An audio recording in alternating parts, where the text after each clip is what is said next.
Cześć kochani, jak zwykle Was wita Janusz Dąbrowski, kanał na YouTube Barwy Zdrowia. Dla tych, którzy po raz pierwszy są na tym kanale, czym się zajmuję, czym się zajmujemy tutaj? Generalnie profilaktyką zdrowotną, która bazuje na kilku podstawowych filarach, a więc pierwsza sprawa suplementacja odżywiania niezbędna już, suplementacja polami magnetycznymi niezbędne już, picie czystej wody, umiarkowane uprawianie sportu, propagowanie radości, optymizmu, dobrego w ogóle stosunku do życia, do siebie i tak dalej, więc rozwój osobisty, rozwój duchowy i tak dalej, i tak dalej. Tymi tematami zajmuję się od końca 90. lat ubiegłego wieku, czyli już ponad 25 lat. Głęboko, że tak powiem, wszedłem w te tematy.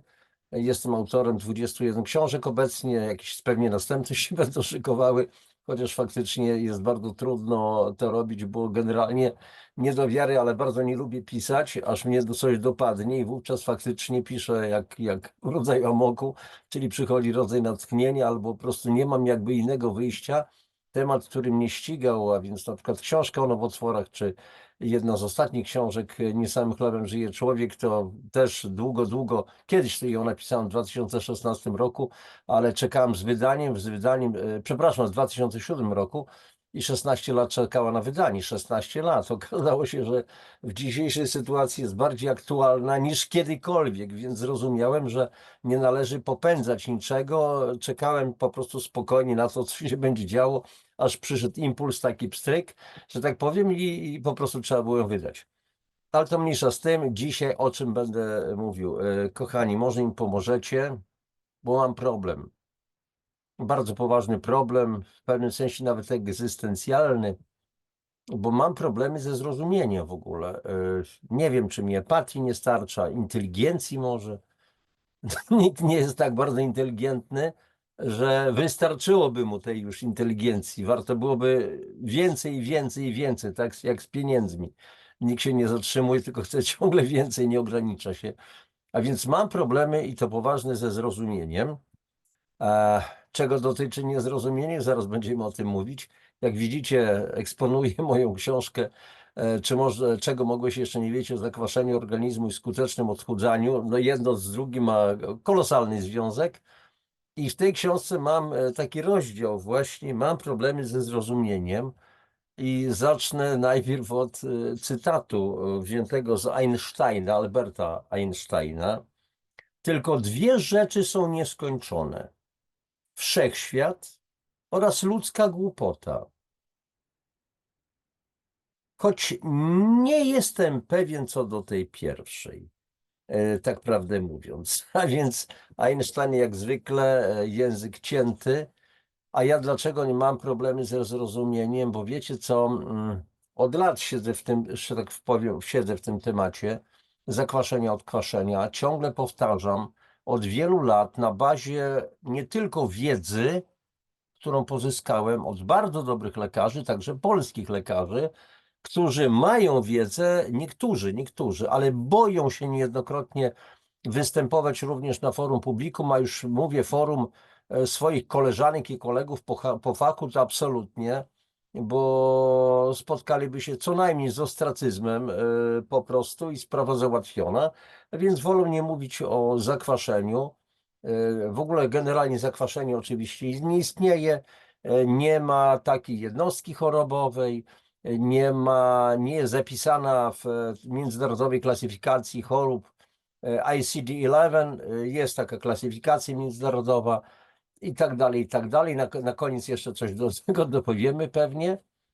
I wiecie co, dlaczego mam problemy ze zrozumieniem? Dlatego, że bardzo często tak zwani prości ludzie, wy, którzy nie jesteście profesjonalistami, ja też nie jestem profesjonalistą, ani medykiem, ani człowiekiem zajmującym się gdzieś tam naukowo w ogóle tymi tematami, potrafimy szybciej zrozumieć pewne rzeczy niż ci tak zwani właśnie profesjonaliści, bez urazy oczywiście, bez obrazy, bez wywyższania się, z waszej strony, z mojej strony, ale to jest taki fakt stwierdzony, wielokrotnie się z tym spotykam.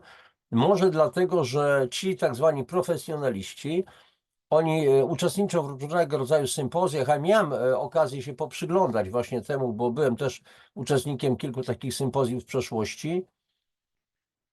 I widziałem, jakie jest nastawienie, czy to jest wypranie, że tak powiem, mózgów, wtłoczenie do takiego pudełka paradygmatów i ci ludzie później nie są w stanie jakby wyjść poza te paradygmaty. No zaraz, przecież tam profesor powiedział, tu jakiś autorytet, no w ogóle o autorytetach to jeszcze sobie nakręcimy audycję, opowiadamy o tym i dlatego są po prostu problemy. I teraz ja po prostu zapytam was, zadam kilka razy, kilkakrotnie to samo pytanie. Ciągle mówimy o zakwaszeniu, czyli zatruciu organizmu. Przypomnę, że nie chodzi o zakwaszenie krwi, bo krew powinna być lekko alkaliczna w granicach 7, mniej więcej 35, 7,43, średnio to się uznaje 7,365. Mówiłem w jednej z audycji o śmierci na boiskach sportowców. Posługiwałem się tam cytatami z niemieckiego lekarza doktora Bertolda Kerna, który mówił, że lewa komora, w ogóle tkanka mięśniowa serca często obniża swoje pH poniżej 7, z tego względu, że tam cały czas powstaje kwas mlekowy, bo serce cały czas pracuje. I teraz, a więc jest, powiem w skrócie oczywiście, dochodzi do zakwasów mięśnia sercowego, zwłaszcza lewej komory serca, tak to on określał. Teraz wyobraźcie sobie, że długo nic nie robiliście fizycznie, zaczęliście nagle ćwiczyć, jakiś może bieg, jakieś prace w ogrodzie po całej zimie bez ruchu i nagle po tej pracy następnego dnia macie zakwasy. To są właśnie te zakwasy, które świadczą o tym i tutaj serce, mięsień sercowy, nie sama krew, może ulec po prostu takiemu lekkiemu zakwaszeniu. I teraz jest sprawa taka, że czasami właśnie to pH się obniża. Poniżej 6,9 dochodzi do zawału. W jednym z odcinków o tym mówiłem, więc nie chcę tutaj wracać. Konkluzja tylko była bardzo prosta. Ze strony doktora Bertolda Kerna doszło do tak zwanej acydemii, czyli kwasicy metabolicznej, która spowodowała zatrzymanie akcji serca, zatrzymała się wówczas krew, stworzył się skrzep.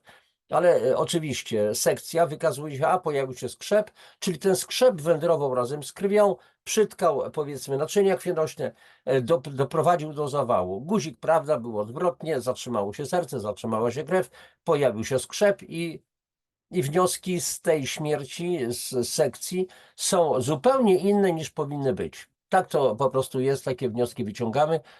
I nie wiem, czy dzisiaj, może w następnym odcinku na temat pomiaru pH krwi. O, tutaj będę mówił między innymi o paseczkach, takich paseczkach pH do pomiaru pH porannego moczu. Powiem ewentualnie, co z tym fantem robić, żebyście mieli konkret na ręku. A więc dochodzi, słuchajcie, do wielu różnych nieporozumień, do wyciągania błędnych wniosków z różnego rodzaju badań medycznych i myślę, że w następnym odcinku o tym jeszcze opowiem. Ale dlaczego mam problemy ze zrozumieniem? Rozpatrzmy jedną, najpierw, znaczy kilka będzie takich jakby punktów, które chcę poruszyć. Na pewno znacie, macie jakichś znajomych wśród rolników, a przynajmniej słyszeliście, że zakwaszenie gleb jest bardzo niedobre. I w związku z tym rolnicy wapnują gleby. Dlaczego? Dlatego, że jeżeli gleba jest zakwaszona, to na kwaśnej glebie praktycznie nic nie urośnie. Ale teraz chodzi o to, że zakwaszenie gleb jest bardzo niebezpieczne. Dlaczego? Dlatego, że zmniejsza przyswajalność składników pokarmowych roślin, na przykład fosforu, molibdenu, boru, magnezu i tak dalej, i tak dalej. I to już jest po prostu problem. Ponadto następuje wymywanie tych składników zasadowych do głębszych warstw gleby, gdzie rośliny ich nie mogą po prostu pobierać.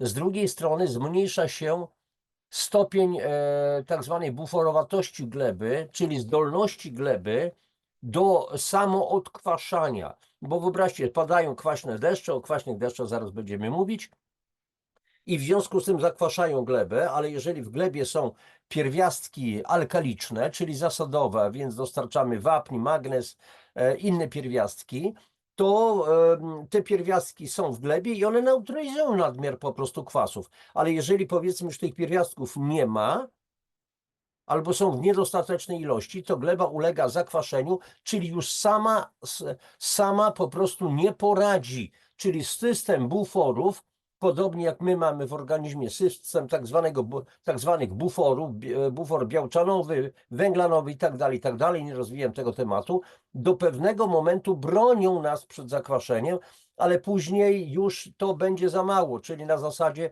nec Hercules contra plures, czyli Herkules nie poradzi przeciw wielu, natomiast jest taka, wiecie, proletariacka, prosto z Pragi warszawskiej, takie powiedzenie i Herkules kiedy ludzi kupa. Przepraszam za takie przeskrawianie, próbuję mówić żargonem, ewentualnie praskim, nie wiem, czy tam się tak dokładnie mówi, ale wiecie, domyślacie się, o co chodzi. Dalej, w wyniku zakwaszenia zwiększa się ruchliwość jonów metali ciężkich, kadm, ołów, innych po prostu składników, na przykład manganu.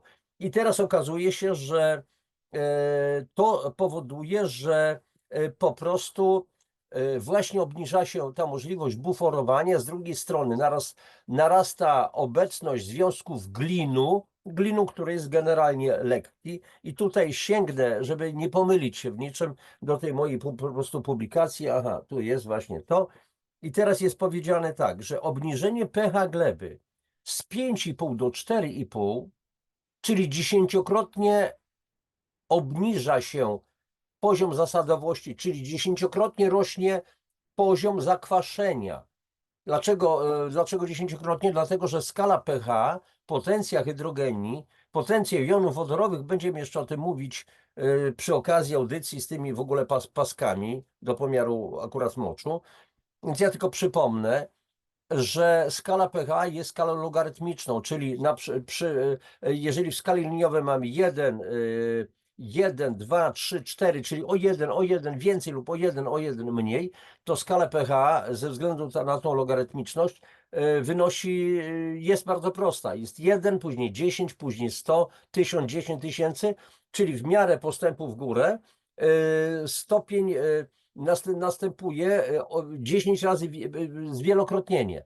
Czyli na przykład pH gleby 4,5 w porównaniu z 5,5 jest 10 razy silniej taka gleba o poziomie 4,5, o pH 4,5 zakwaszona w stosunku do 5,5. Jeżeli na przykład pH gleby powinno wynosić załóżmy 6,5, czyli bliskość poziomu zasadowego, alkalicznego, to w porównaniu do 4,5, to 4,5 jest 100 razy silniejszym kwasem od 6,5 i to dotyczy również nas, ludzi. Dalej, więc jeżeli następuje obniżenie pH gleby z 5,5 do 4,5, czyli gleba jest bardziej kwaśna, jest to związane ze 100-krotnym wzrostem stężenia jonów glinu w roztworze glebowym. A kiedy pH spada z 4,5 na 3,5, 1000-krotnym. I nadmiar glinu jest szkodliwy zwłaszcza dla jęczmienia, pszenicy, buraków, gorczycy, koniczyny. Nadmiar z kolei rozpuszczonego manganu, zwłaszcza dla koniczyny i lucerny. A więc mamy z tym ogromne problemy. Następuje spadek żyzności gleb. Pamiętajmy, że ja zajmowałem się akurat kiedyś rolnictwem troszeczkę jako mechanizator rolnictwa, że są dwa pojęcia. Jest urodzajność gleby i jest żyzność gleby. I gleba może być bardzo żyzna, ale może być nieurodzajna. Czyli na przykład posiadać wszelkie składniki, próchnice, wszystkie składniki mineralne, czyli jest bardzo żyzna, ale nie ma na przykład wody. No więc nie będzie urodzajna bez po prostu tej wody. To jest taka po prostu różnica. I w każdym razie następuje również w wyniku silnego zakwaszenia zmiana składu gleby oraz aktywności mikroorganizmów glebowych, co często jest po prostu kompletnie niezrozumiałe przez nawet rolników, którzy stosują na przykład masę pestycydów, nawozów sztucznych w rodzaju NPK, czyli N azotowe, P fosforowe, K potasowe, NPK. no, słynna Poliwoska na przykład, czy jakieś inne tego typu nawozy. Jest to nawożenie po prostu bardzo jednolite, mono nawożenie, że tak powiem. I dochodzi do tego, że mikroorganizmy glebowe po prostu umierają. A przecież o strukturze gleby, o tym, czy ona będzie żyzna, urodzajna, również zależy to od tak zwanej mikrobioty glebowej. Podobnie jak w naszym organizmie, ogromne zasługi ma mikrobiota jelitowa dla naszego zdrowia, dla funkcjonowania układu nerwowego, dla funkcjonowania układu kostno-stawowego i w ogóle dla całego naszego organizmu. I teraz właśnie to pytanie, które Wam chcę zadać, no pytanie troszeczkę retoryczne. Nie chodzi nawet o odpowiedź z waszej strony, tylko takie jakby połączenie intencyjne razem, żebyśmy razem po prostu myśleli bardzo podobnie, chociaż od razu zaznaczam, nie musicie tego przyjmować wszystkiego ode mnie. Możecie to wszystko, wielokrotnie o tym mówię w audycjach, możecie to wszystko odrzucić, możecie przyjąć część, możecie przyjąć wszystko. To wszystko zależy od was. Nie musicie być moimi niewolnikami, nie chcę być żadnym autorytetem, że tak powiem, Mojżeszem, który prowadzi swoich współplemieńców gdzieś tam jakimiś ścieżkami.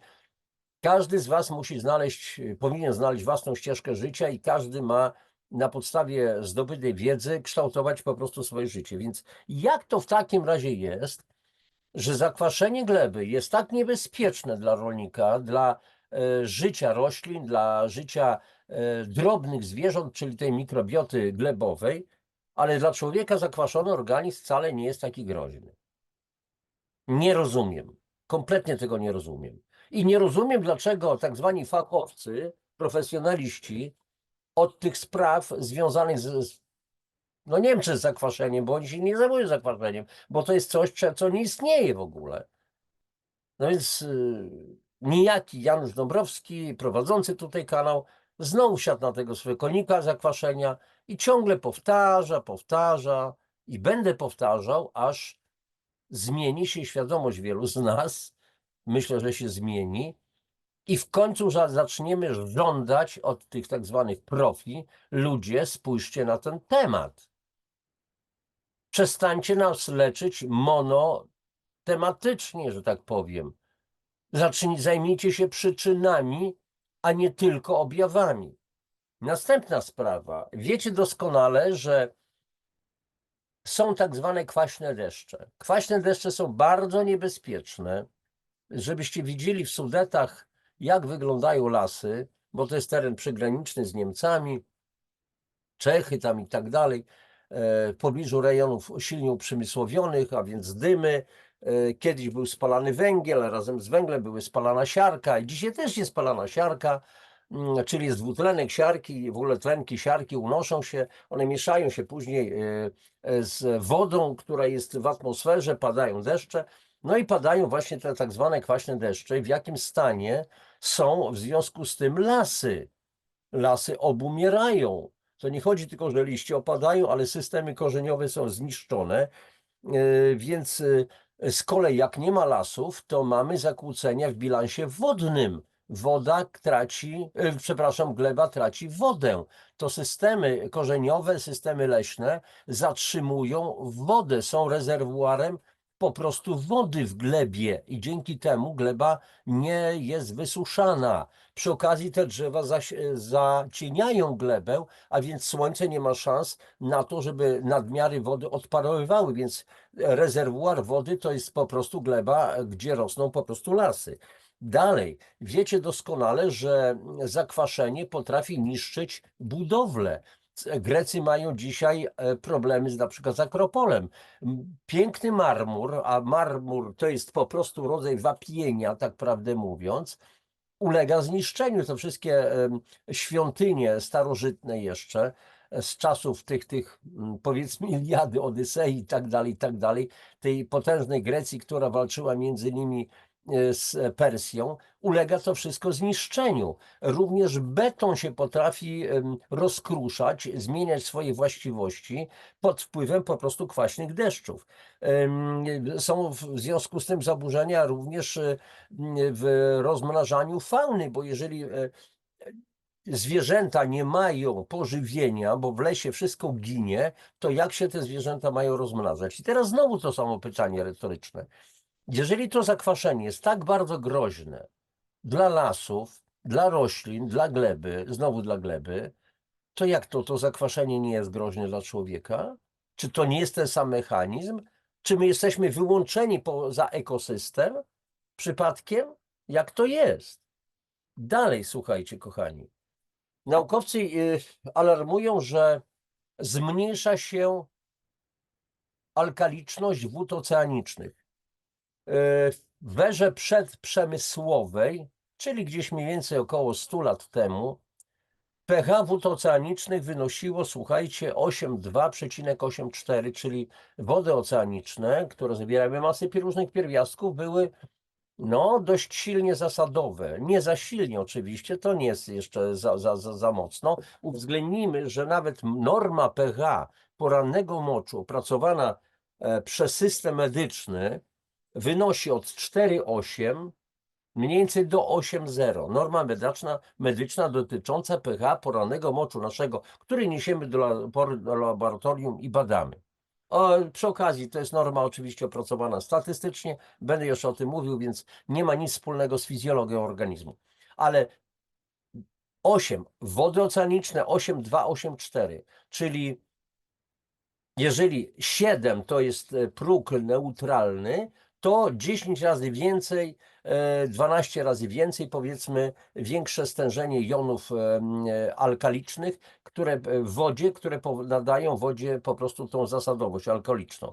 I teraz okazuje się, że na przykład już w roku 2016 ten poziom pH spadł do poziomu 8,1 i to postępuje i okazuje się przede wszystkim różnego rodzaju obliczenia wskazują, że w roku mniej więcej około 2100, mamy 2024, w roku 2100, czyli mniej więcej za około 80 lat, no 70 parę, pH wód oceanicznych może spaść do poziomu 7,8, 7,9, a to będzie oznaczało katastrofę dla całego ekosystemu, dla wszystkich zwierząt morskich, począwszy od najbardziej prostych zwierząt, różnych ukwiałów, koralowców i tak dalej.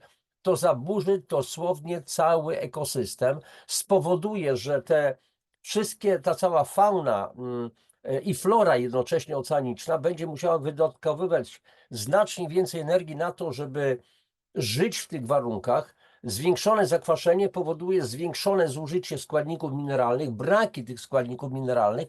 To samo dzieje się w naszych organizmach. Tu przy okazji trzustka nasza, będziemy jeszcze o tym mówić, bierze bardzo ważny udział w trawieniu przy pomocy enzymów trzustkowych silnie zasadowych, które po prostu, które transportuje do dwunastnicy. To jest początek, akurat jeżeli pokarm wychodzi z żołądka, ten bardzo kwaśny pokarm trafia do dwunastnicy, tam musi zostać zneutralizowany przez enzymy trzustkowe silnie zasadowe, nawet o poziomie 8,2, 8,4 i tam jest dalsze trawienie nie przy pomocy kwasu solnego żołądka, tylko przy pomocy tych enzymów zasadowych i dopiero później wędruje do jelita cienkiego. Jeżeli nie zostanie ten organizm, ten pokarm dokładnie strawiony, to mamy do czynienia z niestrawnością, czyli z tak zwaną dyspepsją, przewlekłą dyspepsją, która prowadzi do niedożywienia organizmu i pojawienia się tak zwanych chorób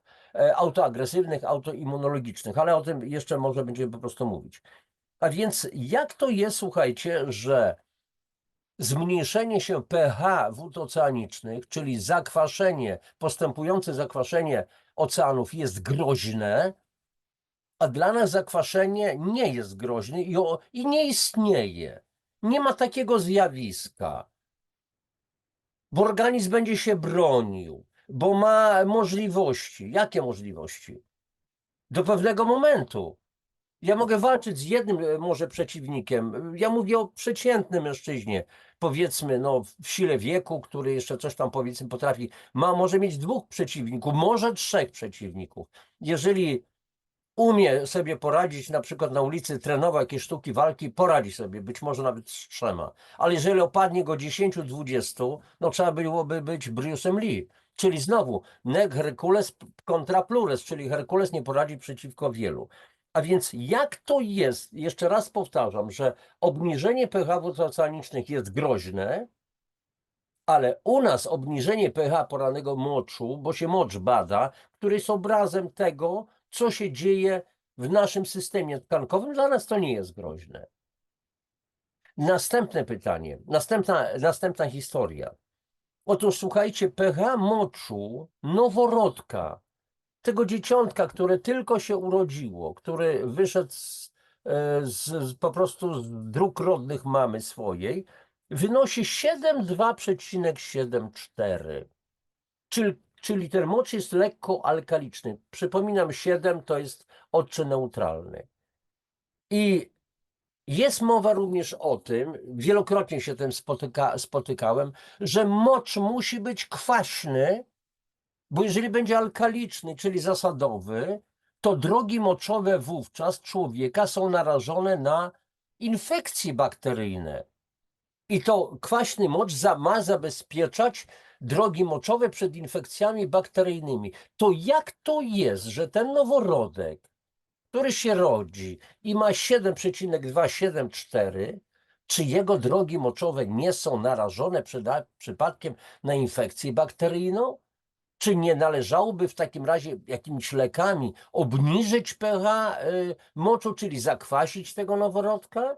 Jak to jest? I dlaczego w dodatku, słuchajcie, niemowlęta karmione przez wiele miesięcy mlekiem mamy utrzymują to swoje pH na tym poziomie 7, 7,4, 7,2, natomiast niemowlęta, które są karmione różnego rodzaju tymi sztucznymi odżywkami, przesłodzonymi najczęściej, ich pH porannego moczu spada na 6 i nawet poniżej 6 i te niemowlęta chorują. To jak to jest? I teraz wyobraźcie sobie następna sprawa, że pH wód płodowych ciężarnej kobiety powinno być podobne do pH wód oceanicznych, a więc na poziomie 8,2, 8,4. Natomiast medycyna twierdzi, że pH wód płodowych powinno oscylować w granicach 7,7,5. Jeden z niemieckich lekarzy, dr Peter Jentschura, ja w jednym z odcinków o tym mówiłem, w playliście moje książkowe kąski, i on mówi, że jak to jest, że pH dawniej, powiedzmy 30-50 lat temu, wód płodowych wynosiło u kobiet 8,2, 8 właśnie 4, jak wód oceanicznych, a teraz to jest 7,9, 7,5. Kiedyś te wody miały taką neutralną woń, taką perlistą barwę, teraz są często ciemne, ciemnozielone, często cuchnące. To jak to jest z tym? Nie bardzo rozumiem. I dlaczego, słuchajcie, kobiety często podczas ciąży, może teraz już nie, ale kiedyś tak było, miały osłabione włosy, osłabione paznokcie i tak dalej. Mówiło się o tym, że no bo to dziecko tak bardzo wyczerpuje. Dobrze, ale jeżeli jest właściwy pokarm, właściwe odżywianie matki, to nie powinno tego być. Ale co to znaczy właściwy pokarm, właściwe odżywianie?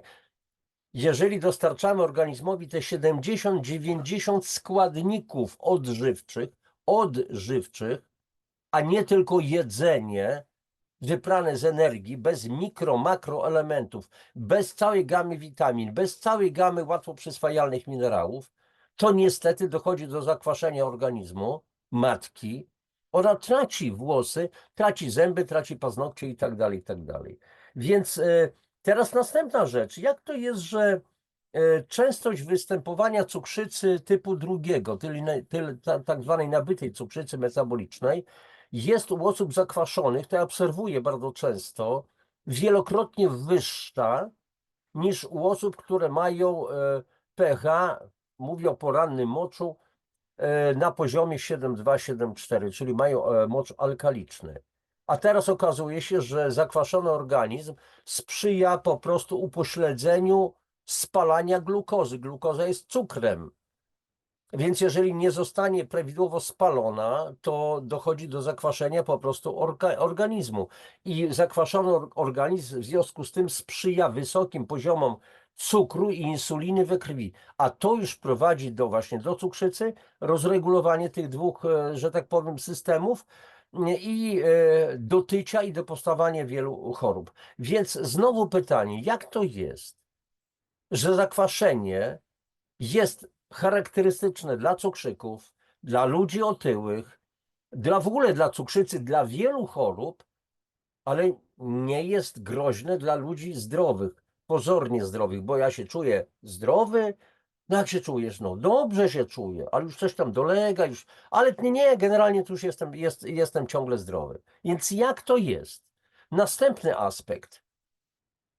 Wiecie doskonale, znacie sport, interesujemy się sportem, wiemy, że sportowcy ćwiczą bardzo mocno, zwłaszcza zawodowcy profi, i lekarze sportowi wiedzą doskonale, czym grozi zakwaszenie.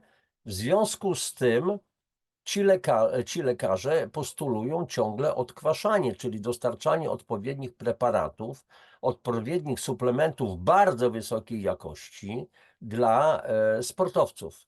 Czy wszyscy to stosują? Nie wiem. Na pewno stosują to, słuchajcie, sportowcy z najwyższej światowej półki. Dla przykładu podam, że na przykład drużyna Bayernu Monachium, Niemcy przecież, tą drużyną od chyba prawie 50 lat opiekuje się międzynarodowa sława, legenda wśród lekarzy sportowych, dr Hans-Wilhelm Müller-Wohlfahrt, który ciągle mówi o zakwaszeniu. Jak pan Lewandowski przychodzi do Bayernu, to pierwsza podstawowa sprawa to były bardzo dokładne badania przeprowadzone przez doktora Hansa Wilhelma Müller-Wohlfahrta. To jest znana postać. Tak samo piłkarska reprezentacja Niemiec jest pod opieką doktora Wohlfarta, który ciągle powtarza o zakwaszeniu i potrzebie odkwaszania. To jak to jest, że sportowcy wiedzą, że zakwaszenie jest groźne, lekarze sportowi wiedzą, że zakwaszenie jest groźne, bo powoduje osłabienie wydolności organizmu, powoduje szereg narażenie na przykład na kontuzję i tak dalej, łatwo złapać kontuzję, ale dla nas, dla przeciętnego Kowalskiego zakwaszenie nie jest groźne. Dalej, posłuchajcie, mówiłem tutaj o dzieciakach, o niemowlętach, ale mówię teraz już o starszych troszeczkę dzieciach, że większość małych dzieci ma lekko zasadowy poziom pH porannego moczu, czyli tutaj, jeżeli były tutaj paseczki do pomiaru moczu, one są żółte, ale jeżeli je zwilżymy niewielką ilością moczu, więc odpowiednia będzie barwa paska, więc te paski wówczas, kiedy mamy alkaliczny moc, lekko alkaliczny, to mają taką barwę lekko granatową lub mocniej granatową, czyli 7,7,4. Ewentualnie, natomiast tutaj, jeżeli idziemy w dół, tutaj mamy żółtą barwę, czyli pasek nie zmienił swojej barwy, to jest 5,2. W porównaniu z 7,2, to ta 5,2 jest 100 razy silniejszym kwasem w porównaniu, czyli zawiera 100 razy więcej jonów wodorowych, decydujących o tym zakwaszeniu w porównaniu z 7,5. Więc jak to jest, że słuchajcie, ogromna większość nas dorosłych ma te pH porannego moczu na poziomie o tych właśnie tutaj, teraz będzie chyba lepiej widać, na poziomie tych żółtych pasków, czyli 5,2, tam chyba 5,8, grubo poniżej ciągle 6, to jest bardzo niebezpieczne. To też pozwala na replikację wszelkich wirusów razem z tym słynnym wirusem typu SARS, czyli wirus oddechowy. I jak wielu lekarzy to wie, doktor Bodnar z Przemyśla między innymi stosował amantadynę, która odkwasza organizm na poziomie komórkowym i w związku z tym, jeżeli wewnętrze komórki jest zasadowe, alkaliczne, to nie dochodzi do replikacji wirusa. Prosta sprawa. Więc to jest proste zabezpieczenie przed różnego rodzaju infekcjami bakteryjnymi i wirusowymi.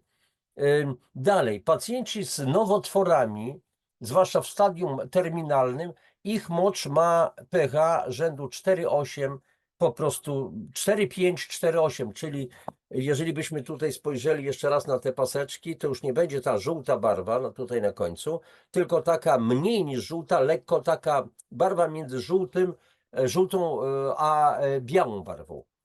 takie połączenie. A więc jak to jest, że to znaczne zakwaszenie jest charakterystyczne dla bardzo ciężkiej choroby, wręcz śmiertelnej, a dla nas, dla zdrowych, to jest obojętne. Możemy mieć 5, 5,2, 4,8 i to nie jest kojarzone w ogóle z chorobą. Więc jak to jest? Dalej, a więc następne to pytanie po raz któryś mówię, pytanie retoryczne. Dalej, lekarze też doskonale wiedzą, że na przykład w zakwaszonym organizmie zmniejsza się rozpuszczalność kwasu moczowego. A jeżeli następuje krystalizacja kwasu moczowego, to dochodzi między innymi do dny moczanowej, czyli dawniej słynnej podagry.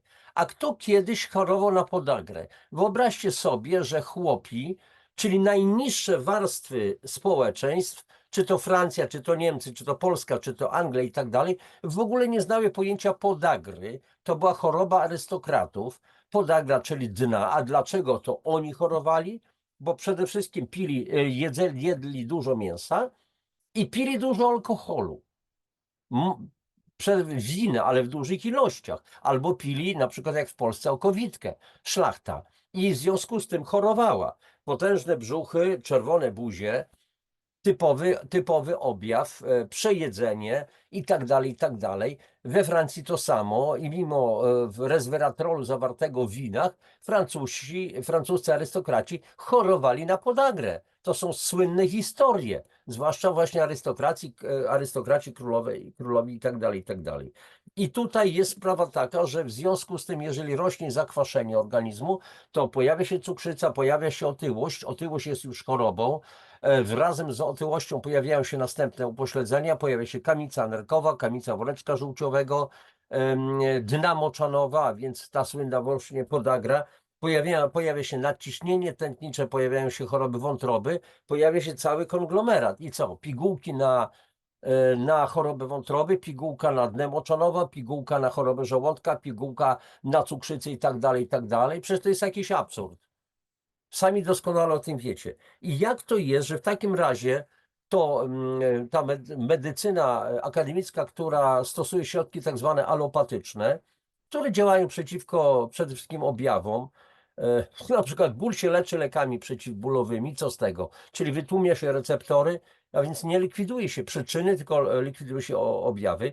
Leczy tylko patologiczny wzrost kwasowości, bo lekarze wiedzą, medycyna o tym wie, że istnieje tak zwana kwasica metaboliczna, ale dotyczy to kwasicy, która zagraża życiu, a więc to są nagłe przypadki. Lekarze wiedzą, co z tym robić, ale medycyna w ogóle nie uznaje tej kwasicy utajonej, kwasicy tak zwanej latentnej, czyli tak zwanej bezobjawowej, bo nie ma jakichś szczególnych objawów, no, czuję się zmęczony, włosy mi wypadają, słabe zęby, słabe paznokcie, jakieś bóle kostno-stawowe, jakieś bóle mięśniowe nieznanego pochodzenia, czyli tak zwana fibromialgia. I tego się kompletnie nie kojarzy z zakwaszeniem organizmu, nie kojarzy się z kwasicą w ogóle przewlekłą. A więc jeszcze raz powtarzam, nie ma takiej choroby jak zakwaszenie organizmu. No to dobrze, to dlaczego chorujemy? I jeżeli tego zakwaszenia nie ma, nie istnieje takiej jednostki chorobowej, to wyjaśnijmy, a co to jest ta jednostka chorobowa? I tutaj znowu, żebym się nie pomylił w słowach. Jednostka chorobowa jest to choroba o określonych przyczynach, objawach i przebiegu, oficjalnie uznana przez jakiś zespół specjalistów. To jest określenie według Wielkiego Słownika Języka Polskiego. No więc wystarczy, że specjaliści nie uznają czegoś za chorobę, a więc to nie istnieje. Czyli znowu powtórzę tutaj powiedzenie pana prezydenta Wałęsy, który kiedyś użył tego powiedzenia, właśnie określenia: stłucz pan termometr, nie będziesz pan miał gorączki. Czyli jak nie wpiszemy czegoś do wykazu chorób, to znaczy, że ta choroba nie istnieje. Nie jest to może choroba, to jest stan pewien organizmu, który prowadzi dzisiaj do około 70 chorób, między innymi do wyczerpania nadnerczy. I pamiętacie odcinek dotyczący hypoadrenii, odsyłam w razie czego. gdzie jeżeli wyczerpiemy nadnercza, czyli po prostu nerki, bo nadnercza są połączone razem z nerkami i tworzą jedną wielką całość, to dochodzi do problemów. I to bardzo poważnych problemów. A jak mówi medycyna chińska, tradycyjna medycyna chińska, nerki to ojciec i matka wszelkich chorób. A kiedy są niszczone nerki? Wtedy, kiedy jest zakwaszenie organizmu. I może więcej na ten temat opowiem wtedy, kiedy będę omawiał, jak ewentualnie mierzyć pH porannego moczu, w jaki sposób i tam parę rzeczy jeszcze, słuchajcie, wyjaśnię. Kończę na dzisiaj. Myślałem, że będzie krócej, a się troszeczkę przeciągnęło i teraz słuchajcie, powiem tylko tak, że czy zakwaszenie jest normalne? Tak, jest normalne, oczywiście, ale przede wszystkim dla stanu chorobowego i dla stanu, który się już pokończy ostatecznie po chorobie. Czyli zakwaszenie jest normalne dla, przepraszam za drastyczność, dla zwłok. Natomiast zdrowie, sprawność i uroda mają, kochani, odczyn zasadowy, mają odczyn alkaliczny. To trzeba przyjąć, to trzeba zrozumieć. Jeżeli ktoś nie chce, to nie ma żadnego problemu. Nikt nikogo nie zbawi na siłę. Ja tylko wiem, jak ja się czuję. Aha, są pytania, a jak się można odkwaszać i czy to można raz zrobić i sprawa załatwiona. Więc ja wówczas odpowiadam, no wystarczy raz włosy obciąć, że tak powiem, no i na całe życie ma święty spokój. No ja ponad miesiąc temu ścinałem włosy i już widzę, że troszeczkę zarosłem.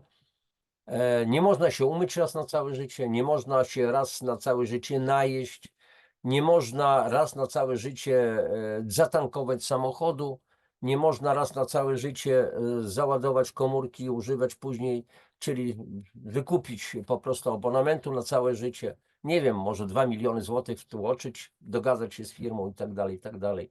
Nie można, trzeba się regularnie odkwaszać. Odkwaszanie to jest raz, że odpowiednie żywienie z dużą ilością warzyw i owoców, nawet tych, które no niekoniecznie dzisiaj są najlepsze, ale jednak lepiej, żeby to były warzywa, a nie mięso.